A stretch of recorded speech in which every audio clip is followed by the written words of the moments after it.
America అధ్యక్షుడు Trump మన దేశాన్ని తన చెప్పు చేతల్లో పెట్టుకోవాలని చూస్తున్నాడు. ఇందుకోసం సుంకాలు పెంచుతున్నాడు. భారత్ను వాణిజ్యపరంగా దెబ్బ కొట్టాలని చూస్తున్నాడు. అయితే భారత్ కూడా ట్రంప్ తాటాకు చప్పుళ్లకు బెదరటం లేదు.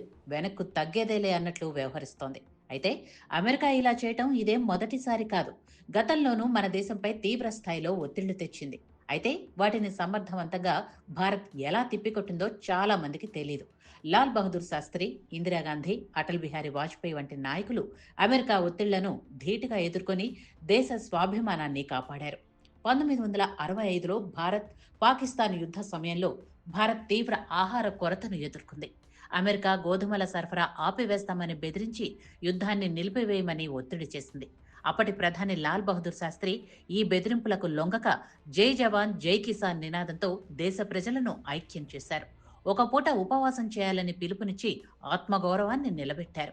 ఈ సంఘటన భారత్ యొక్క స్వావలంబన స్ఫూర్తిని ప్రపంచానికి చాటింది. 1971లో భారత్ పాకిస్తాన్ యుద్ధంలో అమెరికా పాకిస్తాన్కు మద్దతిచ్చి నావికా దళాన్ని భారత సముద్ర సరిహద్దులకు పంపాలని ఒత్తిడి చేసింది. అయితే ఇందిరాగాంధీ రష్యా మద్దతుతో ఈ ఒత్తిడిని ఎదుర్కొన్నారు. భారత సైన్యం విజయం సాధించి బంగ్లాదేశ్ ఏర్పాటుకు దారితీసింది.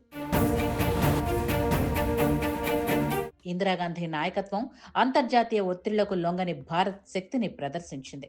1974లో భారత్ తన మొదటి అణు పరీక్ష నిర్వహించినప్పుడు అమెరికా ఆంక్షలు విధించింది. ఆర్థిక సహాయాన్ని నిలిపివేసింది. ఇందిరాగాంధీ ఈ ఒత్తిళ్లను ధిక్కరించి స్వదేశీ సాంకేతికతను అభివృద్ధి చేయడంపై దృష్టి సారించారు. రష్యా వంటి భాగస్వాములతో సహకరించి అణు కార్యక్రమాన్ని విజయవంతంగా కొనసాగించారు. ఈ సంఘటన భారత స్వతంత్ర నిర్ణయాధికారాన్ని బలపరిచింది. 1998లో అటల్ బిహారీ వాజ్పేయి నాయకత్వంలో భారత్ పోఖ్రాన్-2 అణు పరీక్షలను నిర్వహించింది. అమెరికా ఆయుధ ఎగుమతులపై నిషేధం, ఆర్థిక ఆంక్షలు విధించింది. వాజ్పేయి మాత్రం దేశ భద్రత కోసం ఈ పరీక్షలు అవసరమని స్పష్టం చేశారు. చైనా, పాకిస్తాన్ల ఆయుధ సామర్థ్యాల నేపథ్యంలో ఈ నిర్ణయం తీసుకున్నారు. ఆంక్షలను ఎదుర్కొన్న భారత్ 1999 నాటికి అమెరికాతో సంబంధాలను మెరుగుపరిచింది. ఫలితంగా 2000లో బిల్ క్లింటన్ భారత్ సందర్శనతో ద్వైపాక్షిక సంబంధాలు బలపడ్డాయి. చరిత్ర సాక్షిగా భారత్ అమెరికా ఒత్తిళ్లను ఎప్పుడూ స్వాభిమానంతో ఎదుర్కొంది. తాజాగా ట్రంప్ విధించిన 50% సుంకాలను భారత్ న్యాయవిరుద్ధంగా ఖండించింది. ఇది దేశ ఇంధన భద్రత కోసం రష్యా నుంచి చమురు దిగుమతులు అవసరమని చెప్పింది.